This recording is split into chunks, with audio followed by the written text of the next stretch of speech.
깊이 있는 분석과 새로운 시각이 함께합니다. 네, 한 번에 이해하는 경제 토크쇼 경제 현장 오늘 시작합니다. 쿠팡의 미국 증시행을 계기로 차등 의결권 도입 논의가 재개되고 있습니다. 글로벌 기업은 경영권 방어 수단으로 차등 의결권을 적극 활용하는데요. 국내에선 특유 재벌 세습 제도화를 우려해서 번번이 도입이 무산돼 왔습니다. 네, 이 차등 의결권제 도입의 필요성과 경영 선진화를 위한 해법들 짚어보도록 하겠습니다. 궁금하신 점들은 유튜브 실시간 댓글을 통해서 많이 참여해 주시고요. 오늘 두 분과 함께하겠습니다. 경실련 정책위원회 위원장인 박상인 서울대 행정대학원 교수, 또 김태기 단국대 경제학과 교수 함께하겠습니다. 어서 오십시오. 네, 안녕하세요. 네, 어서 오십시오. 자, 주식의 차등 의결권, 그러니까 한 주에 한 표냐 아니면 여러 표냐 뭐 이런 것 같은데 상당히 좀 어려운 주제 같긴 한데 여기 이제 쿠팡의 뉴욕 증시 상장 계획도 이게 공개되면서 관심을 끌었습니다. 자세한 논의하기 전에 우선 쿠팡이 한국에서 장사하는데 한국 시장에 상장을 안 하고 뉴욕 증시에 상장을 한다는 뉴스가 크게 아주 주목을 끌었잖아요. 네. 이게 차등 의결권 때문에 거기 상장하는 겁니까 우선? 저는 그렇게 생각 안 합니다. 그거 아니에요? 예, 뭐 차등 의결권은 뭐 그 중에 하나 이유고요. 실제로 쿠팡을 한번 보면요, 쿠팡은 원래 이제 이 미국에서 법인이 만들어져 가지고 한국에다가 이제 자회사로 한국 쿠팡을 만드는 겁니다. 그러니까 이번에 상장하는 거는 이제 미국 쿠팡이 상장하는 거고요. 예. 사실 이제 우리가 쿠팡에 대해 가지고는 다 이제 우리나라 기업인데 왜 가냐 그러는데 네. 그럴 수밖에 없는 게 사실 그 자본이 미국 자본, 특히 이제 소프트뱅크의 왜 손정희 회장 우리한테 익숙한 분 아닙니까? 예. 그분 돈이 들어와서 우리나라에 들어가지고 지금 코로나 때 얼마나 이 쿠팡이 활약했습니까? 예. 그리고 실제로 일자리도 쿠팡맨만 한 15,000명 된다 그래요. 그다음 배달센터 등등 일하는 분들, 그다음 물류센터 일하는 분들이 무려 한 5만 명 된다 그러니까 그 일자리만 한다고 대단한 거죠. 그러니까 사실 그래서 아마 이제 국민들이 야 쿠팡이 한국 기업인데 왜 저 미국까지 하는 이런 생각을 지금 하게 되는데 뭐 어떻게 본다라면 지금 이러한 이 시국 상황에서 쿠팡의 어떤 뉴욕 상장이라고 하는 그 자체로 우리나라에 한 충격을 던졌다 이렇게 봅니다. 예. 네, 쿠팡이 국내 증시에 상장하지 않고 미국 상장을 추진한다. 이걸 두고서 차등 의결권 때문이다, 아니다. 찬반 논란이 있는데 일단 김태기 교수님께서는 그 이유는 좀 작다라고 평가를 해주셨습니다. 박 교수님께서는 어떻게 보세요? 저도 동의를 하고요. 말씀하신 것처럼 사실 쿠팡이라고 부르니까 좀 헷갈리는 것 같아요. 이게 지금 미국 증시에 상장하는 회사는 정확히 말하면 미국 델라워주에 있는 쿠팡 LLC 유한 책임회사를 말합니다. 이 유한 책임회사를 주식회사로 전환해서 상장을 하겠다는 것이고요. 이것이 한국 쿠팡주 주식회사의 모회사입니다. 미국의 쿠팡 LLC가 한국 쿠팡을 100% 소유하고 있고요.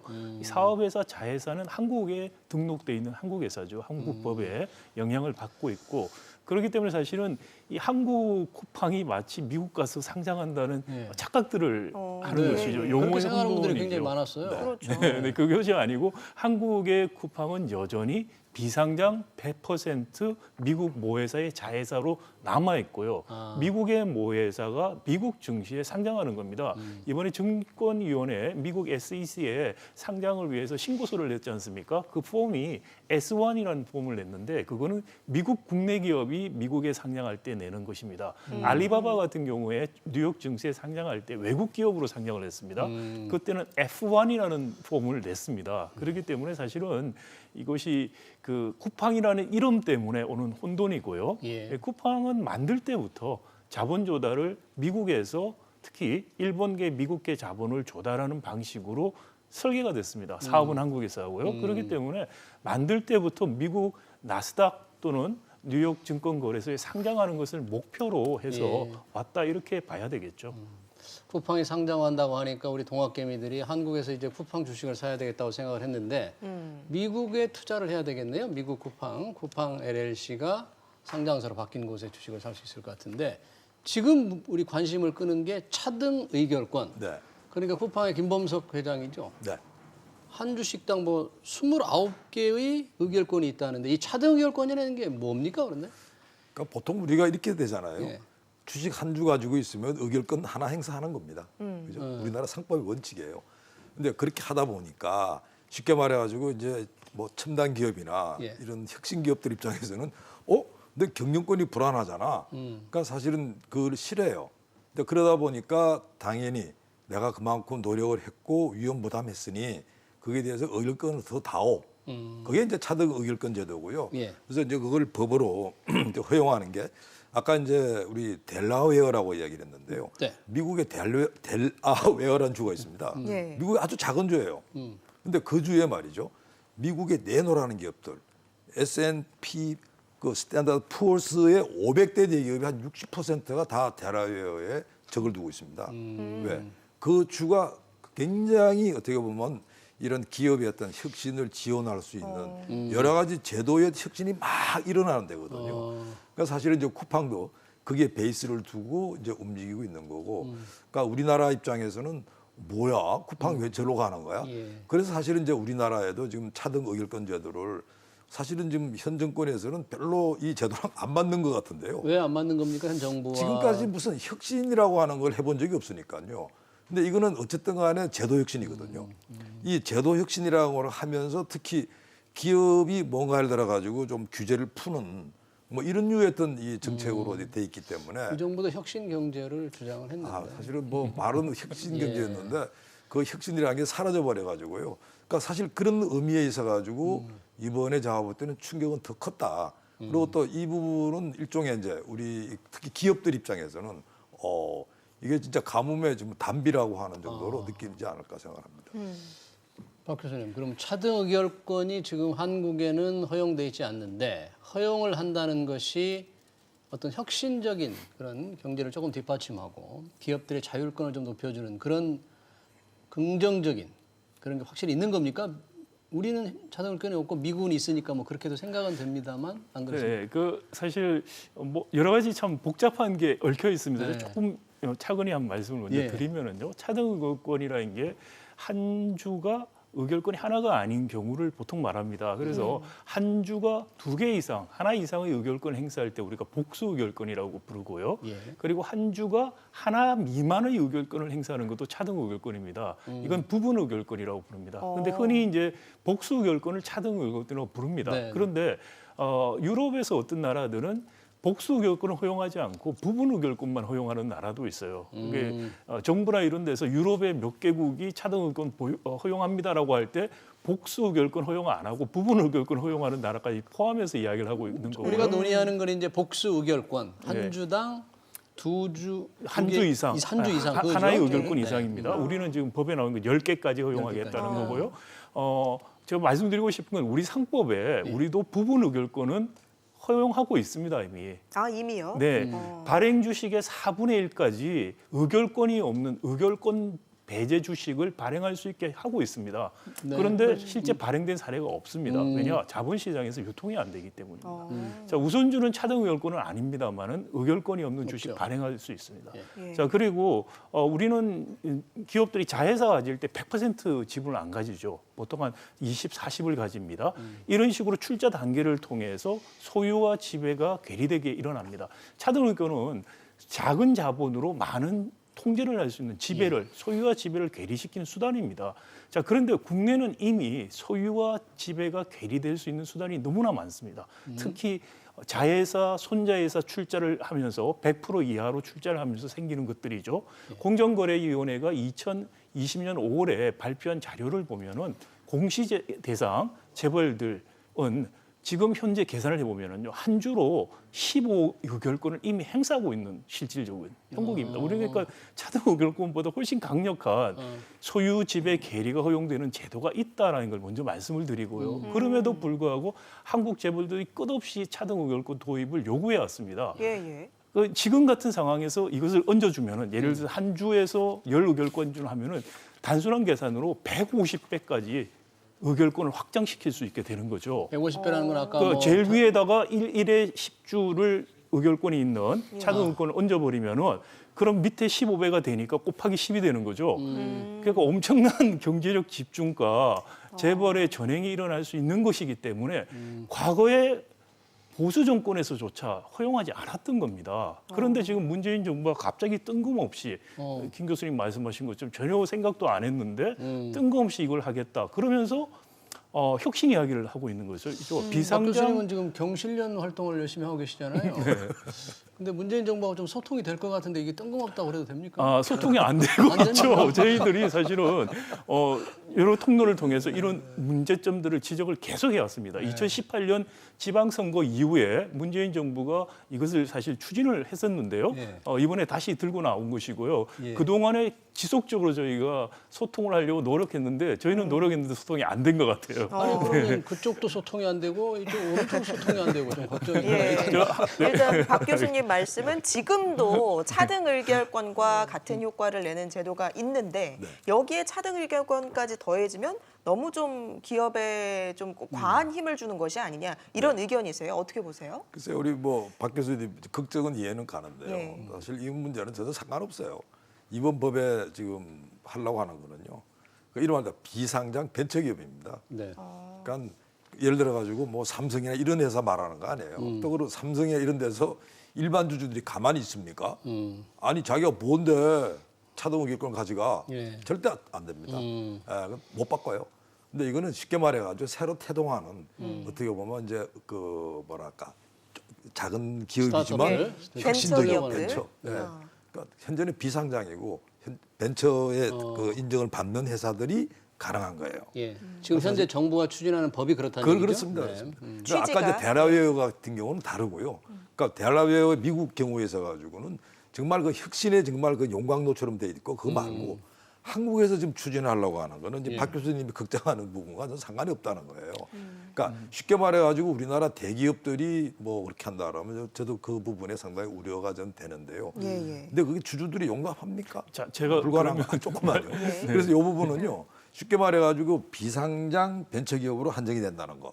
그다음 두 번째는 아까 한 주당 29개 했잖아요. 미국에서는. 네, 우리는 기본소유자가. 10개. 그다음 두 번째는 기간도 제한이 있습니다. 그리고 또 만일 자기가 이 특권을 가지고 뭐 상속을 한다든지 이러면 소멸돼 버리고. 그러니까 이런 어떻게 본다라면 이 여러 가지 까다로운 규정을 뒀기 때문에 이 제도를 악용해 가지고 뭐 아주 나쁜 짓 하는 이런 부분은 저는 별로 걱정 안 합니다. 아, 그러니까 여러 가지 좀 제한 장치가 네. 있다라는 의견이신데요. 그렇지만 악용할 가능성이 충분히 있다는 것 때문에 이제 그래요. 반대를 하는 것이고요. 첫 예. 번째는 비상장 기업들은 차등 의결권이 사실상 필요가 없습니다. 유니콘으로 크기 필요가 위해서 없다. 이번에 쿠팡 LAC 본 것처럼요. 유한 책임 회사입니다. 주식 회사도 아니었어요. 투자자들이 소수입니다. 그렇기 때문에 창업자와 투자자들 사이에서 지분가 의결권에 대한 협상을 통해서 계약을 통해서 차등 의결권 같은 것들을 만들 수가 있어요. 의사결정 과정에서. 그렇기 때문에 사실은 유니콘으로 키우기 위해서 비상장에게 차등 의결권을 준다는 것은 어불성설이고요. 지금 법안은 만약에- 그런데요. 정부가 낸 법안은 그런 취지로 그러니까 취지 자체가 말이 안 되는 거라 취지가 이거 말이 제가 안 되는 거예요? 말씀을 정부가 낸 드리고 법안이? 싶고요. 그다음에 만약에 차등 의견권을 가지고 있는데 투자자 입장에서 볼 때 이 정도를 해주고 내가 돈을 맡겨서는 안 되겠다. 사적 투자를 해서라도 그렇게는 안 하겠다고 하는 회사가 차등 의결권을 가지고 있다면 투자를 할까요? 투자를 안 하죠 오히려. 투자의 그렇기 걸림돌이 때문에 된다. 네, 사실은 비상장한테 차등 의견권을 줘서 유니콘을 키우겠다는 것은 이건 학술적으로 보나 실증적으로 보나 말이 안 되는 소리입니다. 근데 왜 이렇게 말이 안 되는 법을 하느냐? 그 효과도 없을 텐데 왜 하느냐? 엄청난 루폴이 하나 있습니다. 예를 들어서 지금 보면은 벤처는 우리가 지금 재벌 기업들은 벤처가 될 수 없다고 돼 있죠. 벤처특별법에 의해서. 그 조항이 만약에 없어져 버린다면 어떻게 되냐? 자, 그러면은 비상장일 때 차등 의결권을 가지는 게 의미가 있으려면요. 재벌 예를 들어서 후계자 4세라고 합시다. 4세가 차등 의결권이 있는 비상장을 하나 만들어요. 그리고 3세 재벌 총수가 갖고 있는 지주회사 주식을 그 회사가 사들입니다. 그러면 세습이 돼요. 자, 그리고 나서 10년 지나면 그럼 어떻게 되느냐? 새로 회사 하나 만들어서 그 회사하고 합병을 시켜버리면 됩니다. 그런 식으로 해서 영구적으로 갈 수 있어요. 그러니까 비상장 벤처한테 차등 의결권을 혁신을 위해서 준다는 것은 이론적이나 실증적으로 전혀 말이 안 되는데도 불구하고 한국 재벌이라는 상황을 보면은 이것이 엄청난 함의를 가질 수 있는 루폴이 있다는 것이죠. 맹점이 있어요. 그러니까 그 그걸 맹점 악용할 소지가 있다. 악용하죠. 이게 있으면 당연히 악용을 할 것입니다. 그렇기 때문에 김 교수님께서 이게 악용 소지도 없고 문제가 없다고 예. 말씀하셨는데 실제로 잘 따져서 하나하나 보면은 악용할 수 있는 소지가 있기 때문에 이것은 악법이다.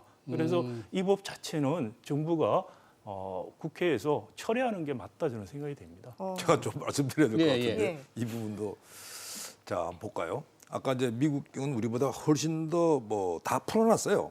그러니까 예를 들어 한 주당 5분의 29주 아닙니까? 예. 쿠팡 이렇게 다 풀어놨는데 근데 별로 부작용이 없어요. 왜 그럴까요?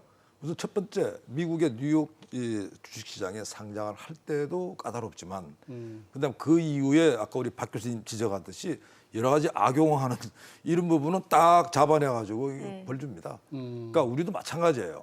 그러니까 사실은 이 문제 경우에 있어 가지고 어떻게 보면 이 탐욕이라고 하는 부분을 제어할 수 있는 장치는 존재하는 거고 더군다나 이게 좀 주식 시장에 있어 가지고 일반 주주들 입장에서는 자기한테 손해 본 일 참을까요? 당연히 그게 감시기구 작동하고요. 또 거기에 대해 가지고 법으로 그 문제를 제기할 수 있도록 합니다. 그리고 또 사실 우리가 뭐 금융감독원 등등 해가지고 우리나라 얼마나 빵빵한 이 정말 금융기구들이 있습니까? 가만 안 있죠. 그래서 제가 볼 때는 이 문제에 있어 가지고 뭐 너무 뭐 그냥 이 피해의식 이런 거보다는 차라리 사실은 지금 우리나라의 어떻게 보면 이 벤처기업들 경우는 그래도 제가 볼 때 희망입니다. 예. 근데 이 희망의 벤처기업들이 말이죠. 지금 어떤 위협을 받고 있냐 그러면 대표적인 게 중국입니다. 한국의 이거 중소기업이 말이야. 굉장히 좋은 반도체 기술 했네. 좋은 이 로봇을 했네. 좋은 그저 뭐 2차 전지 했네. 호시탐탐 노리고 있습니다. 네. 그러니까 문제는 이런 거 어떻게 막을 거예요. 그러니까 사실 이런 거 막는 데 있어 가지고 경영권 안전장치가 필요하다. 그렇습니다. 경영을 안전장치를 줘야지. 아니 그러면 2차 전지도 아주 혁신적인 기술을 만드는 거고 예. 반도체도 지금 우리가 지금 시스템 반도체 그래가지고 대만에 밀리지 않습니까? 그거 따라잡아야 될 거 아니에요. 그러니까 여러 가지 일들을 지금 우리 벤처기업들이 구상을 하는데 이 벤처기업들이 그 불안이라고 하는 거는 말도 못한다는 거고요. 특히 지금 이 문제 관련돼 가지고 이 중국이 어떤 이 기술이라고 하는 걸 한국 기술을 가져가기 위해서 굉장히 애를 쓰고 있습니다. 근데 사실은 이 벤처기업 해봐야 말이죠. 그 뭐 사실은 이거 얼마 안 돼요. 그러니까 이거 하나 딱 틀어지는 건 일도 아니기 때문에 결국에는 그 뭐 기업의 설립자가 되겠죠. 그 설립자한테 많은 권한을 줘가지고 예. 이 사람이 더 키우게 해보자 하는 이렇게 우리 가는 게 좀 맞지 않겠냐 생각합니다. 그게 결국 국민들한테 예. 도움이 되는 거고 또 어떻게 보면 지금 가장 큰 문제가 청년 일자리 아니겠어요? 청년 일자리 어떻게 만들 거예요? 이런 데서 만들고 이런 데서 뭔가 희망을 보여줘야 되는 거지.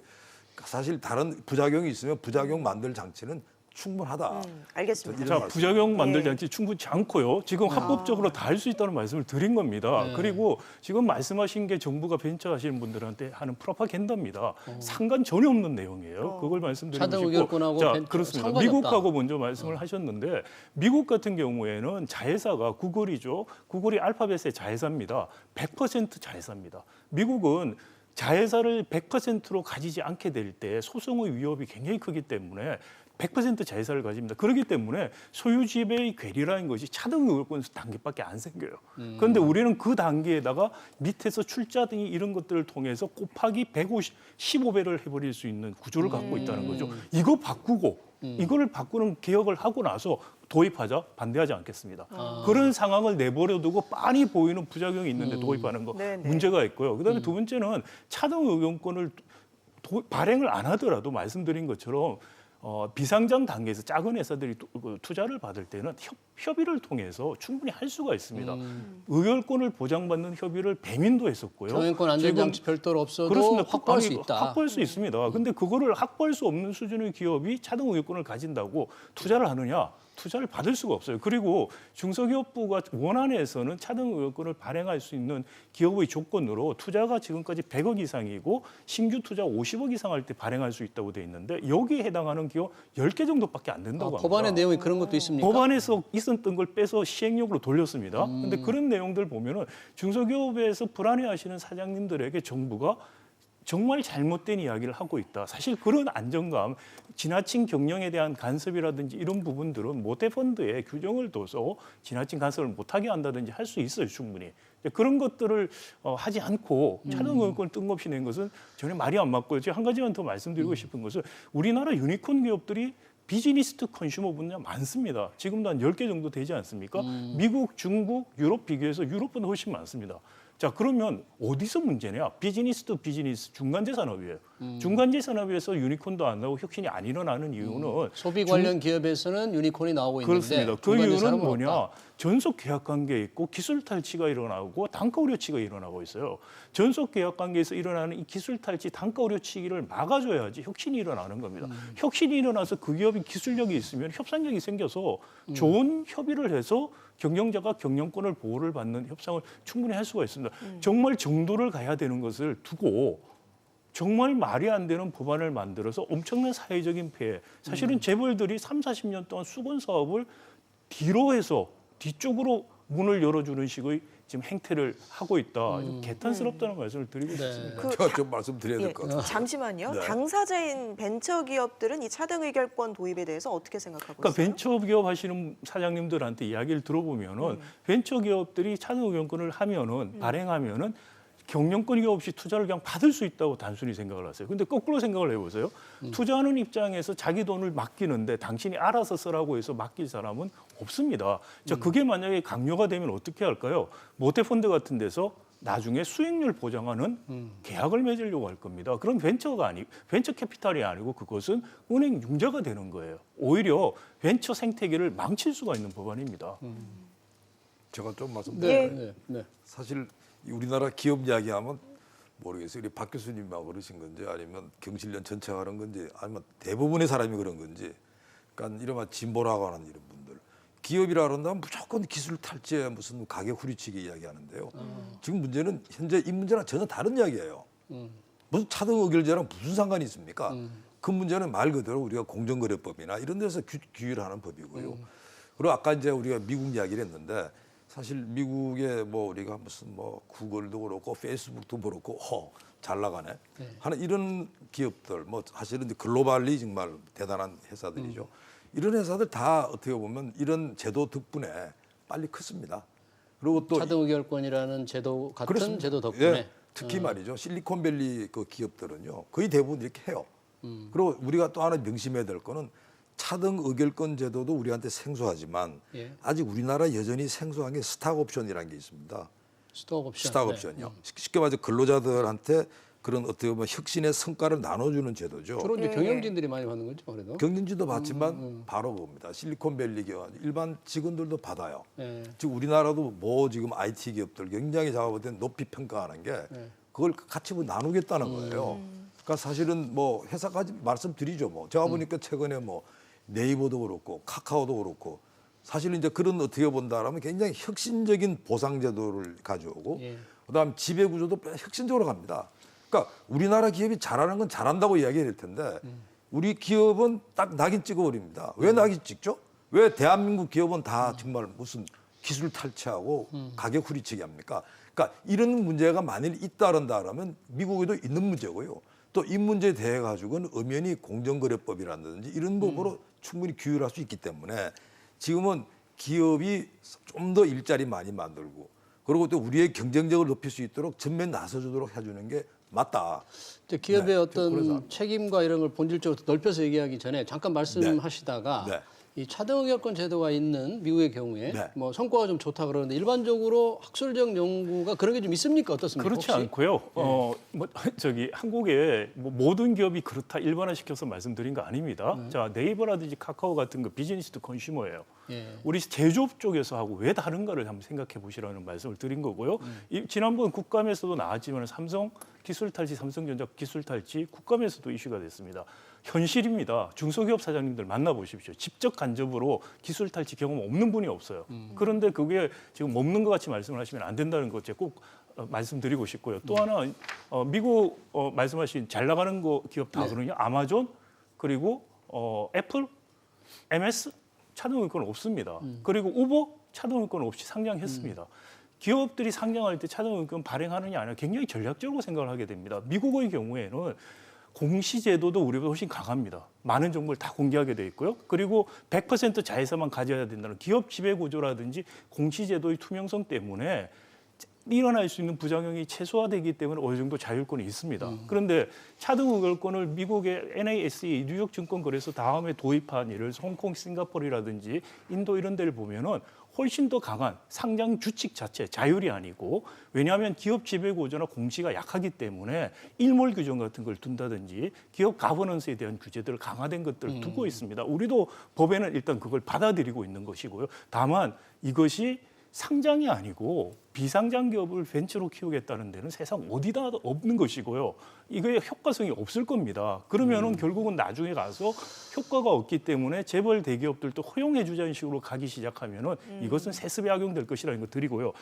아까 질문 드렸던 거 제가 예. 다시 드리면 성과. 예를 들어서 성과에 대해서 2000년대 중반부터 많이 일어났기 때문에 2010년에 하버드 대학의 이 분야 최고의 최고 권위자라고 할 수 있는 콤퍼스와 매트릭이라는 두 교수가 있는데 논문을 발표한 게 있습니다. 거기에서 보면은 차등 의결권에 의해서 소유 지배 계류도가 높을수록 기업 성과가 낮다고 보고를 했습니다. 자, 2019년에 ISS 세계에서 가장 큰 의결권 자문기구입니다. 거기서 나온 보고서는 콤퍼스 매트릭의 결과를 지지하는 결과를 냈습니다. 아주 광범위한 데이터셋 가지고 학술적으로 엄밀한 연구를 한 거예요. 몇 개 데이터를 가지고서 자기 입맛에 맞는 소리로 보고서를 내는 그런 기관들이 아니죠. 그래서 그런 논의들 때문에 차등 의결권이 도입되더라도 일모라는 제도들을 지금 강제하기 시작했다라는 말씀을 드리고요. 유럽 같은 나라의 경우에 차등 의결권이 있는 기업이 많다고 말씀을 하시는데 그거는 레거시입니다. 옛날에는 유럽은 영미계통 말고 유럽 쪽은 차등 의결권을 발행을 했었어요. 그런데 1990년대, 2000년대 들어오면서 호주, 이스라엘, 유럽에서 EU까지 들어가면서 차등 의결권 주식 발행을 금지시키기 시작합니다. 이게 바뀐 게 2004년에 구글 IPO 때문에 바뀌었고 그때 이야기한 것은 골든터치, 창업자의 혁신적 정신을 살려주는 게 중요하다라는 거였는데 그게 나중에 연구를 해보니 오래 가지도 않고 부작용이 더 크기 때문에 일몰 같은 게 필요하다는 게 지금 논의의 근데 결과라고 구글은 그런 차등 의결권 제도를 도입함으로써 뭐 그것 때문만은 아니겠지만 뭐 혁신을 거듭해서 매출과 이익이 대단히 늘지 제가 좀 않았을까요? 말씀드릴까요? 예. 그러니까 사실은 이제 연구라고 하는 건 연구일 뿐이에요. 그러니까 어떤 연구에 따라 다른데 제가 또 아는 다른 연구는 이런 겁니다. 그러니까 미국 경우죠. 차등 의결권을 허용한 기업과 그게 허용이 안 돼 있는 기업, 하는 기업과 안 하는 기업을 예, 비교했더니 도입한 기업과 도입하지 않은 기업. 그러니까 차등 의결권을 도입한 회사는 훨씬 더 매출액이 한 1.6배 많은 거예요. 그런 연구 결과도 있습니까? 있습니다. 자 그런 연구는 아니, 아까 말씀드린 것처럼 사례 아니, 연구예요. 제가 몇 개들 가지고서 그걸 학술적 연구라고 볼 수가 박 없어요. 교수님, 예. 두 분 다 좀 알겠습니다. 정확하게 일단 제가 말씀해 말씀드릴게요. 주시죠. 네. 김태희 교수님. 네. 예, 그러니까 말씀해 서로 주시죠. 말씀할 때 하면 안 되죠. 그리고 고용 한 1.3배 많다는 거고요. 그러니까 사실은 이 연구라고 하는 거는 뭐 어떻게 보면 샘플이든지 뭐 여러 가지 그런 부분이 있겠지만 제가 볼 때는 기본적으로 미국 실리콘밸리에 이 제도를 가장 많이 도입한다고 말씀드리지 않았습니까? 예. 근데 만일 우리가 정말 그런 실리콘밸리가 성공했다고 믿는다 그러면 우리나라가 이 제도를 아예 전면 못하게 할 이유가 뭐죠? 그러니까 쉽게 말하면 차등 의결권 제도가 기업이 성장하는데 만병통치약도 아니에요.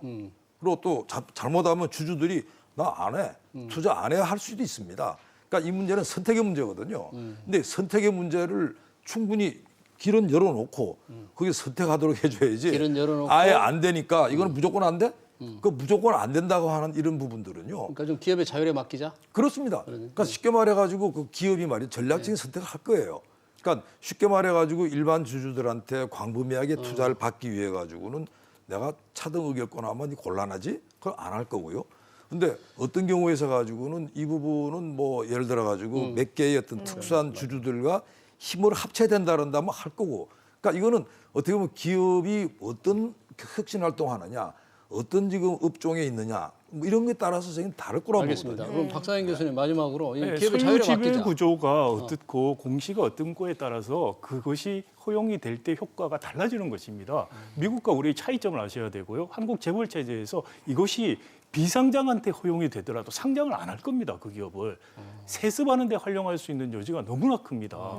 이런 부작용이 너무나 큰 것이 눈에 보이는데 기업 자율에 맡기자? 그건 너무나 무책임하고요. 정책에 대해서 긍정적인 효과와 부정적인 효과를 우리가 꼼꼼히 따져서 정해야 됩니다. 긍정적인 효과는 지금 법안에서 볼 때 거의 없습니다.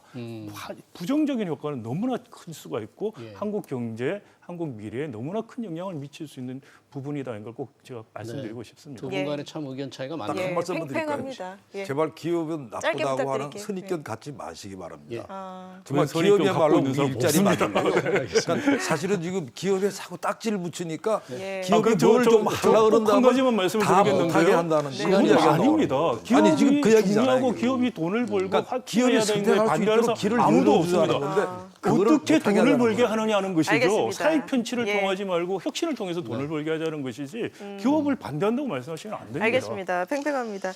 오늘 두 분 말씀 여기까지 듣도록 하겠습니다. 지금까지 김태기 단국대 경제학과 교수, 박상인 서울대 행정대학원 교수와 함께했습니다. 고맙습니다. 네.